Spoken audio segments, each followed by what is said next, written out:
আজকের গল্প শর্মিলা দাস রায়ের লেখা নিত্যদিনের ঝামেলা।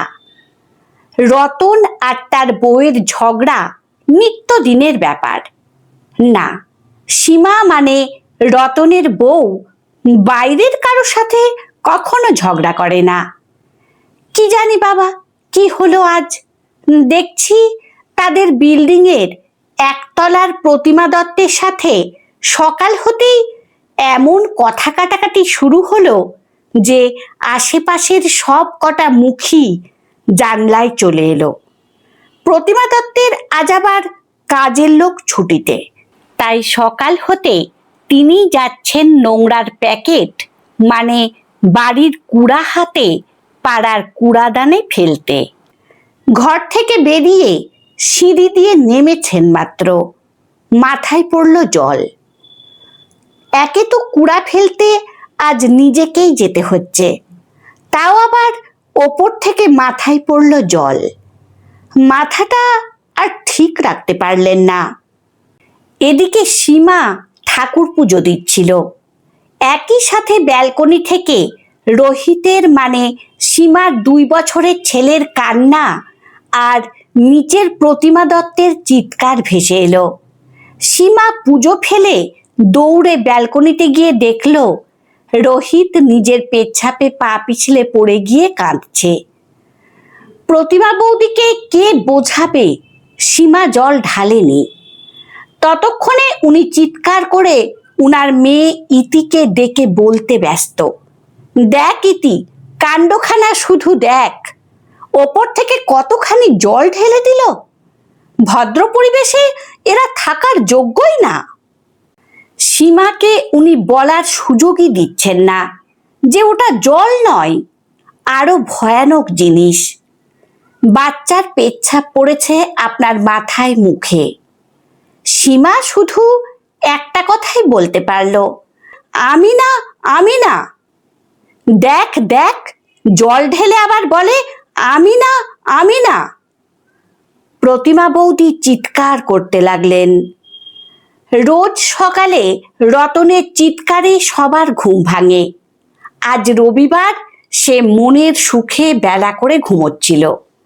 কাল রাতে ওর এক বন্ধু কানাডা থেকে এসেছে অনেক বছর পর, তাই অন্য এক বন্ধুর বাড়িতে জমজমাট এক পার্টি ছিল সেই বন্ধুর সম্মানে।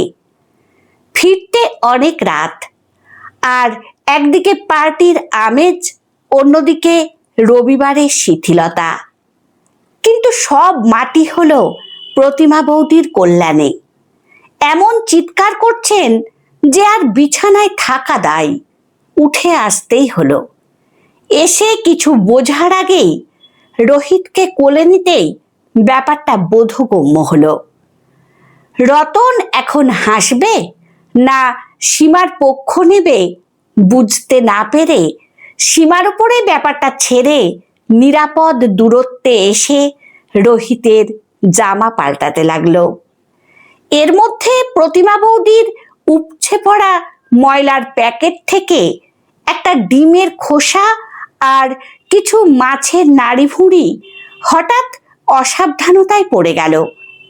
পাশে একটা কাক ওই প্যাকেটের দিকে অনেক ধৈর্য ধরে লোভী দৃষ্টি ও কৌতূহল সহযোগে তাকিয়ে তাদের ঝগড়া শুনছিল।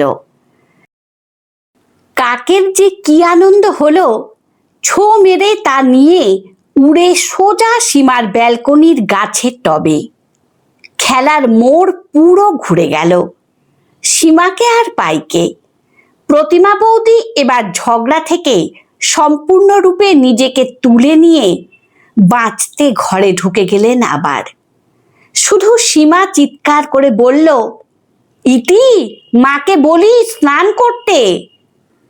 চারদিকে সবাই বুঝেই পেল না হঠাৎ ঝগড়া কি করে থেমে গেল। ভারী অবাক কাণ্ড। শুধু সীমা, ইতি আর প্রতিমা বৌদি জানল কারণটা। সীমা ঘরে ঢুকতেই রতন বুঝল অন্যদিন তার দাপট চললেও আজ আর চলবে না। সেই অগ্রণী হয়ে জিজ্ঞেস করল, সীমা, চা খাবে? রতন আশায় ছিল সীমা বলবে আচ্ছা বানাচ্ছি। না, তা হলো না। বলল বানাও। রতন দেখল মহা বিপদ। সে তো চা বানায় না। যদি কখনো শখ করে যায়, সীমা কেড়ে নেয় হাত থেকে নিজে বানাবে বলে। আজ সে লক্ষণ মোটেই নেই। সীমা ঠাকুর পুজোয় খুব মন দিল। রতনের আজ তার কলেজের জীবনের ভয়ানক এক শিক্ষার কথা মনে পড়ল। আজ বোধ হয় কাছাকাছি শিক্ষাই সে পেতে চলেছে। রান্নাঘরে গিয়ে রতন কিছুই খুঁজে পাচ্ছিল না। আর সত্যি বলতে তার পাওয়া সম্ভবও ছিল না। সে বছরে খুব বেশি হলে 2 থেকে 3 বার যায় চা করতে। কি যে যন্ত্রণা! সীমাকে আজ ডাকাও যাবে না সাহায্য করতে। রতনের মনে পড়ল কলেজে পড়ার সময় এক প্রফেসর ভদ্রলোক রতনের বাবার কাছে কোনো কাজে এলেন। ভদ্রলোক পায়ে সমস্যা থাকায় খুঁড়িয়ে চলতেন। এদিকে রতনের বাবা সেদিন ঘরে না থাকায় ওই ভদ্রলোক খোঁজ করতে এসে রতনকে বললেন, বাবা এলে বলবে আমি এসেছিলাম।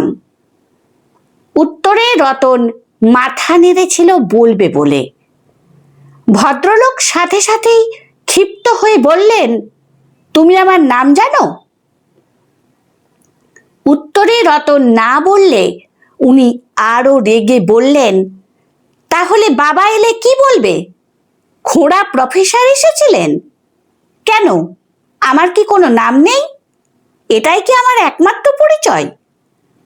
রতন তার ভুল বুঝতে পেরে ভীষণ লজ্জা পেল। আজকের ঘাড় নেড়ে চা করার পরিণতিও তাই মনে হয় বেশি সুখকর হবে না।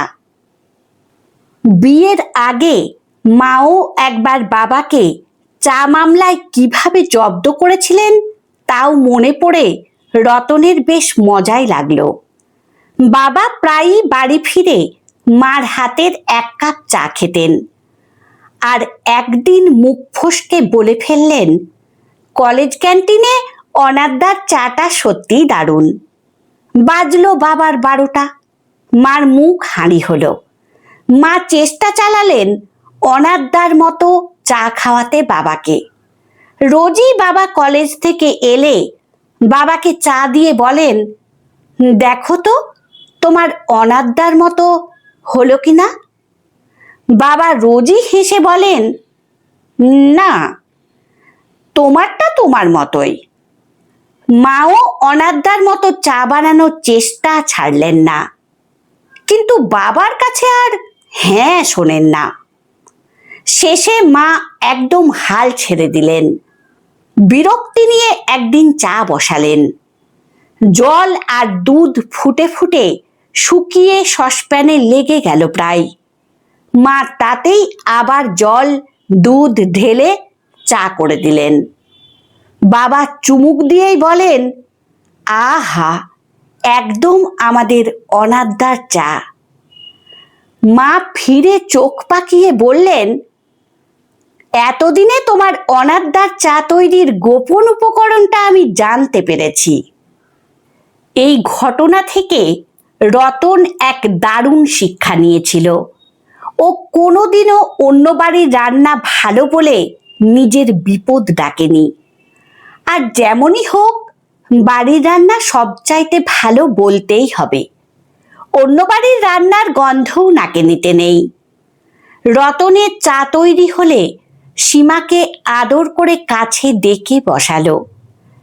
চা মুড়ি ভাজার সাথে পরিবেশন করে নিচু স্বরে বলল, আচ্ছা, প্রতিমাদি হঠাৎ চুপ করে গেলেন কি করে? সীমার মুখে দুষ্টু মিষ্টি হাসি খেলে গেল। বলল, প্রতিমাদির রান্নাঘরের আবর্জনা তাকেই আবার ফিরিয়ে দিলাম। সপাট তার মাথায়। না, রতন তার বউয়ের উপস্থিত বুদ্ধির ঠেলায় এইটুকু বুঝল। আর রোজ সকালে উঠে সীমার সাথে জায়গার জিনিস জায়গায় নেই কেন বলে হইচই করা যাবে না। শেষে তার অবস্থাও কোনোদিন প্রতিমাদির মতো হতে পারে। ঝুঁকি না নেওয়াই বুদ্ধিমানের কাজ হবে। বাবাও একবার অন্য বাড়ির কোনো এক মহিলার কথার খুব প্রশংসা করেছিলেন। স্বভাবতই মা ওটা খুব একটা সাদরে গ্রহণ করেননি। মা শুধু চাপা গলায় বললেন, অন্যের বউ কিছু বললে ওটা বেশ গ্রহণযোগ্য লাগে, মনে হয় যেন কোকিল ডাকছে, আর নিজের বউ বললে মনে হয় সারমেয় চিৎকার করছে। না, বাবা এই ঘটনার পর ভুল করেও আর কোনোদিনও অন্য কোনো মহিলার প্রশংসাই করেননি। পাশের বাড়ির নিতা বৌদি খুব ভালো গান করে। রতন নিজেও ভালোই গায়। ও কিন্তু কোনো দিনও সীমার সামনে নিতা বৌদির গানের রেওয়াজ যখন দূর থেকে ভেসে আসে, প্রশংসা তো দূরে থাক, রতন না শোনার ভান করে। উল্টে তিনি রেওয়াজ শুরু করলে মাঝে মাঝে বলে, ওই রে শুরু করলো, কান ঝালাপালা করে দেবে সকাল সকাল।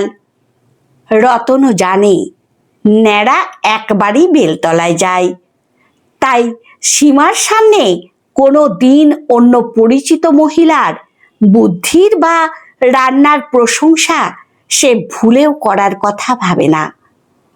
রতন ভালো করেই বোঝে এই ভুলে যাও ভালো জিনিস জুটতে পারে তাও হারিয়ে যাবে।